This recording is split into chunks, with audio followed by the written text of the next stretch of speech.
je vais suivre une trame. Donc, je voulais d'abord vous remercier, Catherine et Samuel, pour l'organisation de ces deux webinaires. Et puis, vous remercier de m'avoir invité à y participer. Je dirais plutôt en tant que compagnon de route, plutôt que grand témoin. Grand témoin, ça sent un peu le sapin, je trouve. Donc, compagnon de route, ça me correspond un peu plus. Alors, vous m'avez passé une commande suivante, interagir suite aux présentations qui sont faites là, en fonction de la ligne éditoriale, bien sûr, du numéro, mais aussi avec l'idée d'ouvrir la réflexion sur l'ingénierie de formation aujourd'hui et demain. Et alors là, les collègues ont teasé, c'est vrai que ça donne envie de lire. Alors j'ai déjà lu pas mal, et notamment les trois conférenciers là. Et je trouve que la question de l'ouverture de la réflexion, c'est vrai qu'elle concerne tous les acteurs de la formation, c'est-à-dire les praticiens, les chercheurs, les acteurs politiques, les usagers eux-mêmes, les patients eux-mêmes. Et je dois dire que l'invitation ne pouvait pas se refuser, parce que ce nouvel opus bouscule quand même, je trouve, j'essaie de teaser Samuel et Catherine, vraiment les présentations qui entourent l'ingénierie de formation.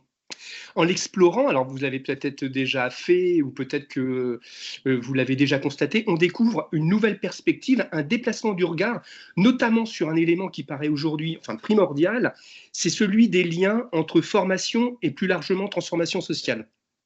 En quoi et comment l'ingénierie de formation participe-t-elle ou non à la transformation sociale de la réalité? Et évidemment, derrière cette question-là se posent des questions éthiques. Et c'est d'ailleurs principalement du point de vue des enjeux qui caractérisent ce lien formation et transformation sociale que je réagirai aux trois présentations faites. Le numéro précédent, on ne va pas y revenir, mais portait sur la formation au prisme de l'ingénierie et a permis d'identifier des controverses. Rappelez-vous, il rappelait notamment que l'ingénierie s'inscrivait dans une histoire complexe en lien avec l'évolution du monde de travail et de la formation. Et je souhaiterais ajouter ce soir celui de la recherche en sciences humaines et sociales, en sciences de l'éducation et de la formation plus particulièrement. Ce dernier point est d'importance, je trouve, au regard d'au moins deux phénomènes contemporains et articulés. D'une certaine manière, vous y faites référence, même s'ils ne sont pas de la même nature. Il s'agit du mouvement politique et scientifique qui cherche à rapprocher les sciences et la société dans des approches et visées démocratiques, participatives. On l'a vu notamment sur la question du patient expert. Il s'agit aussi à un autre niveau, celui de l'universitarisation des métiers des secteurs sanitaires et médico-social, et celui du développement des formations à et par la recherche. Donc je trouve que le lien formation-travail, évidemment, est évident, mais se pose aussi peut-être l'articulation d'une troisième dimension qui est celle de la recherche, et dont avait déjà parlé Gaston Pinault en 91, en disant il y a peut-être une heuristique dans la relation formation, travail, recherche. Alors le second numéro, il déplace le point de vue et porte plus précisément sur l'ingénierie au prisme de la formation en observant des transformations et des dépassements. Et comme l'indique Catherine et Samuel dans l'introduction de ce deuxième numéro, l'ingénierie est définie par ses acteurs principalement, c'est-à-dire que c'est eux qui la font, qui la définissent. Et ça nous invite sans doute à regarder l'ingénierie un peu autrement dans ses transformations et dépassements notamment, et la regarder du point de vue des systèmes d'acteurs qui la constituent.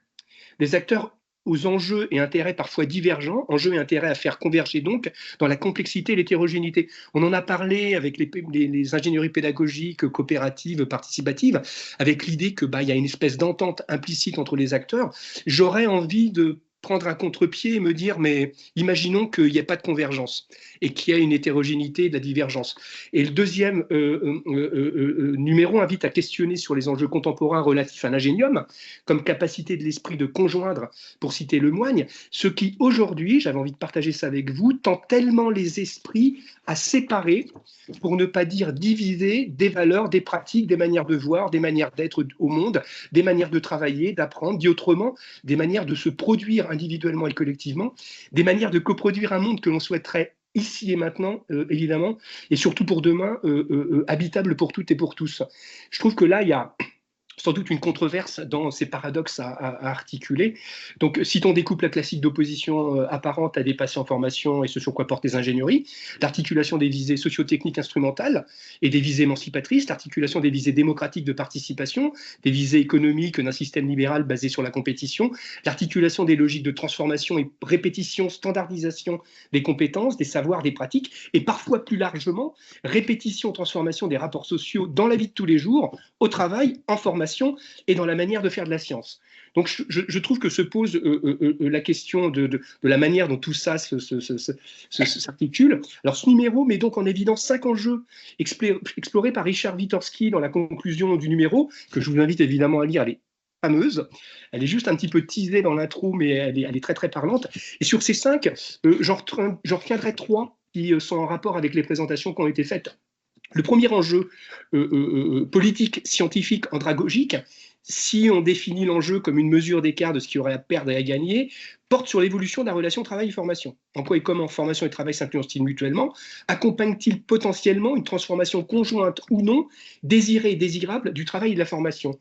C'est pas cosmétique de dire ça. On voit bien qu'aujourd'hui, on peut, dans une approche un peu critique, on peut interroger la formation sur ses visées hyper équationnistes, hyper adaptatives, pour les digital natives qui vont bientôt devenir vieux, ou pour les vieux comme moi qui sont jamais des digital natives. En tout cas, le second enjeu en découle. Il s'agit des spécificités des apprenants, donc des digital natives, j'y reviens aux plus anciens, on va dire des seniors. Ça m'a très ému, hein, la présentation sur la prise en charge. Je me sens très très concerné, qui pour ces derniers notamment pose la question de la prise en compte, évidemment, des capitaux expérientiels. Florence, vous en avez parlé, mais plus largement aussi la question de la transformation du travail, entendue largement comme culture, secteur professionnel, métier, corps sociaux et corps tout court, parfois usés, ces corps, où du coup des personnes ont peut-être des compétences, ont peut-être des difficultés à apprendre, mais ont peut-être aussi une conscience réflexive et un niveau de développement qui est peut-être intéressant aussi à regarder. Développement articulé à des questions d'apprentissage, mais qui poserait la question du niveau de conscience des gens en général et des gens vieux en particulier, quand à un moment donné, ils ont fait le travail. Je ne sais pas quel travail, mais j'ai l'impression que c'est un travail qui dépasse largement la formation professionnelle. Le dernier enjeu englobe les 2 premiers. Il a à voir à des questions d'expérience au sens de oui, comme condition de possibilité de tous les acteurs, à la fois politiques, concepteurs, accompagnateurs, apprenants, patients, bénéficiaires, de participer démocratiquement à la transformation du travail, à la transformation de la formation, et à la coproduction de savoir et au développement professionnel de l'ensemble des acteurs impliqués. Je trouve que dans les 3, en tout cas dans au moins 2 présentations, ceci est vraiment en question. Alors, j'avais préparé des questions et finalement, vous y avez répondu, Florence, Caroline et puis Stéphane. Comme ça, en vrac, je vais être un peu moins didactique. Par rapport aux travaux sur l'ingénierie coopérative pédagogique, la question qui me venait, Caroline, et puis Caroline, Marc-Antoine et Guillaume, c'est cette idée de faire coopérer les gens dans une ingénierie qui serait plutôt une ingénierie pédagogique. Est-ce qu'elle est pensable et possible? Je crois que j'ai entendu déjà un petit bout de réponse. Est-ce qu'elle est pensable et possible aussi à des niveaux méso-macro, donc on va dire fonctionnel, stratégique, politique, et est-ce qu'elle est pensable et possible dans les 3 champs articulés que seraient le champ du travail, de la formation et de la recherche? Dit autrement, dans la formation des pharmaciens, on voit qu'aujourd'hui, même si on n'est pas abonné à la newsletter de l'Agence de sécurité du médicament, on voit bien que les métiers des pharmaciens évoluent. On voit bien qu'il y a une branche professionnelle, il y a un ordre. Du point de vue de la science aussi, il y a des gens qui produisent des savoirs en pharmacie, aussi en sciences sociales, en sciences humaines. Et puis, il y a des ingénieurs, soucieux socialistes, urbanistes, qui essaie de mettre tout ça en ordre. Et je me demandais à quel point on pouvait penser cette ingénierie coopérative co-constructive en articulant ces 3 niveaux. À partir du niveau pédagogique peut-être, mais un niveau plus méso-macro, méso et macro. Et puis peut-être une petite question pour toi, Stéphane. Je connais tes travaux. C'est vrai que la question que je me posais, parce que toi, tu fais un travail d'articulation entre l'analyse de l'activité, la manière dont les métiers se transforment, et tu fais un lien entre les deux. Je me demande à quel point, quand on fait de l'analyse de l'activité dans ton approche, avec ton ingénierie, on arrive à articuler ce qui me semble être une difficulté méthodologique, épistémologique et peut-être théorique, d'articuler le chronos, le temps long, rétro-prospectif d'un métier ou d'une activité, et puis l'analyse de l'activité qui est quand même assez ciblée dans le temps. Et la question qui me venait comme ça, un petit peu, je pense qu'on partage certaines obsessions épistémologiques, bien sûr, épistémiques, c'est comment est-ce que Est-ce que cette question de l'articulation des temps longs et des temps courts, de la construction des métiers, de la construction des sujets, tu travailles cette question d'articulation et voilà, est-ce que tu as des débuts de réponses, peut-être d'un point de vue pédagogique. Et puis pour Florence, oui, la question c'était vraiment dans la prise en charge et l'accompagnement j'aime pas le mot vieux, j'avais pas le droit de dire ça quand j'étais enfant, il fallait dire les personnes âgées ou les anciens. Donc je reste bien éduqué, donc les personnes âgées ou les anciens, comment les penser évidemment comme personnes qui ont à la fois du capital et d'expérience, qui ont sans doute un futur plus conditionnel que les plus jeunes, comment les accompagner aussi en tenant compte de leur histoire de vie, mais aussi peut-être de ce qu'on pourrait appeler un niveau de développement, si on fait référence à Keegan, c'est-à-dire une conscience d'eux-mêmes, peut-être une conscience de la fin, aussi, pour citer François Julien et son beau livre Seconde vie.